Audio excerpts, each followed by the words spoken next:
Hi everyone, আসসালামু আলাইকুম। Welcome to Asha's kitchen and blog. দেখতেই পারছি একটা হসপিটালে চলে আসছি। আমি মিলে ডাক্তারের কাছে যাব। আমার বড় মেয়ের স্কিনে ডাক্তার দেখাবো। দেখো লিফটের জন্য অপেক্ষা করতেছি, তাই তোমাদের সাথে একটু শেয়ার করলাম। উপরে চলে আসছি আমরা লিফট দিয়ে। এখন আমরা ওয়েট করতেছি ডাক্তার দেখাবো, কারণ ডাক্তার নেই। কিছুক্ষণ বসেছিলাম, বসে থেকে ডাক্তার দেখালাম। আজকে সারাদিন একটু একটু করে ব্লগ কী খাবার দাবার খেলাম, কী করলাম, সব কিছু মিলিয়ে আজকের এই ব্লগ ভিডিওটা তোমাদের সাথে শেয়ার করব। কারণ সবসময় কিন্তু রান্না করার ভিডিও দেওয়া সম্ভব হয় না, তাই আজকে। আর এই দেখো আমার মেয়েকে কী দিয়েছে, এই সাবানটা স্কিনের জন্য, আর একটা ফেস ওয়াশ দিয়েছে। আর এইগুলো প্রোডাক্টগুলো কিন্তু প্রচুর পরিমাণে দাম, যেহেতু ডাক্তার দিয়েছে। এটা হলো সানস্ক্রিন, এটা একদম ছোট একটা সানস্ক্রিন। এটা হলো ময়শ্চারাইজার, আর এটা হলো ফেস ওয়াশ। সব কিছু তোমাদের সাথে একটু শেয়ার করতেছে। এই যে ওষুধগুলো দিয়েছে দেখো, আর প্রচুর পরিমাণে দাম। এক একটা রেট হাই লেভেলে, 1700, 1800, 1900 এরকম টাকা করে এক একটার দাম, প্রচণ্ড পরিমাণে। বাচ্চাদের স্কিনের সমস্যা হলো ডাক্তার দেখালেও প্রচুর পরিমাণে ব্যয়বহুল হয়ে যায়। কিছু করার নেই। এখন যেহেতু ডাক্তারে দিয়েছে, তাই তোমাদের সবগুলো ওষুধ খুলে দেখাবো। আর এই ওষুধগুলো দিয়েছে খেতে, অ্যান্টিবায়োটিক দিয়েছে, ভিটামিন দিয়েছে, আয়রনের দিয়েছে, সব কিছু মিলিয়ে অনেকগুলো ওষুধ দিয়েছে। 1.5 মাস, ডাক্তার বলেছে 6 মাসের কোর্স। এটা হলো সানস্ক্রিন। এই সানস্ক্রিনটা দেখো কতটুকু ছোট, একদম দাম কিন্তু এটার দাম নিয়েছে 1800 টাকা। এতটুকু একটা ছোট্ট সানস্ক্রিনের দাম 1800 টাকা, কী বলবো। আর এটা হলো ময়শ্চারাইজার, এটা নিয়েছে 1300 টাকা। দেখো কত ছোট, একদম ছোট। আর কিছু করার নেই, এখন যেহেতু সমস্যা হয়েছে স্কিনে বাচ্চাদের তো দেখাতেই হবে। আর এটা নিয়েছে 1300 টাকায় ফেস ওয়াশটার দাম। দেখো সেইটাই তোমাদের একটু দেখানোর চেষ্টা করতেছি। প্রচণ্ড পরিমাণের দাম, কী করার, আর কিছু করার নেই।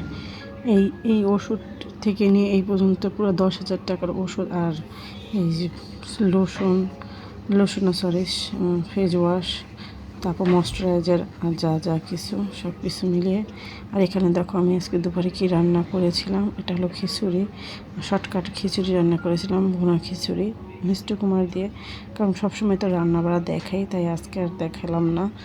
একটু খিচুড়ি রান্না করেছি, ভুনা খিচুড়ি মিষ্টি কুমার আলু দিয়ে। আর পাশে একটু গরুর মাংস রান্না করে নিয়েছি। সময় বেশি ছিল না, তাই অল্প সময়ে এই রান্নাগুলো করে নিলাম। দেখো, আর এখানে গরুর ঝোল আলু বসাই দিয়েছি। আর আলুটা গলেনি এখনও, চুলায় রান্না করতেছিলাম। এটুকু শেয়ার করলাম, বেশি শেয়ার করার সময় নেই, তাই অল্প একটু শেয়ার করে নিলাম তোমাদের সাথে। আর সন্ধ্যায় কী নাস্তা করেছে সেটাইও দেখাবো। এখানে দেখো ফ্রেঞ্চ ফ্রাই আমি ঘরে তৈরি করে নিয়েছি। ফ্রেঞ্চ ফ্রাই আমি মনে করি ঘরেরটাই ভালো হয়। এখানে আমি আলু লম্বা লম্বা করে কেটে চালের গুঁড়ায় মাখিয়ে নিয়েছিলাম। এখন সুন্দর ফ্রাই করে নিব। ঘরের ফ্রেঞ্চ ফ্রাইগুলো কিন্তু বাচ্চারা তৃপ্তি ভরে খেতে পারে, আর বাহির থেকে কিনে আনলে কিন্তু তৃপ্তি ভরে খেতে পারে না। তাই চিন্তা করলাম বাচ্চারা যেহেতু সন্ধ্যার নাস্তা খাবে, আমি ফ্রেঞ্চ ফ্রাইটা ঘরে করে নিই। আর তোমার ভাই আবার নাস্তা নিয়ে আসতেছে, দেখি কি নিয়ে আসে। ফ্রেঞ্চ ফ্রাইয়ের সাথে ওইগুলো মিলে একসাথে নাস্তাগুলো খাবো আমরা সবাই মিলে।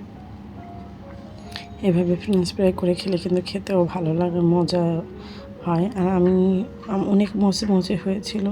এই ভিডিওটা অনেক দিন আগের করার ছিল, কিন্তু ভিডিওটা ভয়েসও দেওয়া হয়নি, আর ছাড়তেও পাইনি। তাই এই দেখো লাল লাল করে ব্রাউন কালার করে আমি ভেজে নিয়েছিলাম। আমি কিন্তু একবারে ভেজেছি। তোমরা যদি এভাবে ভেজে একবার রেখে দ্বিতীয়বারে ভাজো, তাহলে কিন্তু একদম মচমচে হবে এই ফ্রেঞ্চ ফ্রাইগুলো। সুন্দর, আর খেতে কিন্তু দারুণ লাগে এই ফ্রেঞ্চ ফ্রাইগুলো। এরকম করে আমি লাল লাল করে ভেজে নিচ্ছি ফ্রেঞ্চ ফ্রাইগুলো। প্রতিদিনের মতন আজকে আর তেমন বেশি কিছুই দেখালাম না, যতটুকু পারলাম ঠিক অতটুকু শেয়ার করলাম তোমাদের সাথে। এভাবে করে সবগুলো ফ্রেঞ্চ ফ্রাই আমি লাল লাল করে ব্রাউন কালার করে ভেজে নেব। এভাবে করে আমরা চাইলে অনেক দিন বক্সে রেখে দিতে পারি। পরে যখন বাচ্চারা খাবে তখন ফ্রোজেন করে ডিব্বার ভিতরে রেখে দিতে পারি একবার ভাজা দিয়ে। তাহলে কি হবে, আমরা যখন বাচ্চারা ফ্রেঞ্চ ফ্রাই খেতে যাবে, ডিপ ফ্রিজে ফ্রোজেন করে রেখে দিলে আমরা সাথে সাথে আবার বাচ্চাদের ভেজে দিতে পারবো। এটা একটা টিপস দিয়ে দিলাম তোমাদের। এই যে একবার ভাজার পরে যদি তোমরা এটা ফ্রিজে রেখে দাও অনেক দিন কিন্তু রাখতে পারবে। আমি আমার মতন এরকম করে যে ভাজো। কিন্তু এখন তো আমি খেয়ে খাবো, নাস্তার জন্য করলাম। তোমরা চাইলে এইভাবে করে ফ্রোজেন করে রাখতে পারবে। ফ্রেঞ্চ ফ্রাই ভাজতে ভাজতে তোমার ভাইয়াও চলে আসছে, দেখো চিকেন ফ্রাই নিয়ে সবার জন্য। চিকেন ফ্রাই সন্ধ্যার নাস্তাটা আজকে আমাদের ভরপুর হবে। কে কে পছন্দ করে খাও এভাবে চিকেন ফ্রাই, ফ্রেঞ্চ ফ্রাই, তারপর আর কি এনেছে সব কিছু তোমাদের সাথে শেয়ার করবো। দেখো এভাবে নাস্তা করলে কিন্তু ভালোই লাগে, আর বাচ্চারা কিন্তু অনেক শখ করে খায় এই নাস্তাগুলো।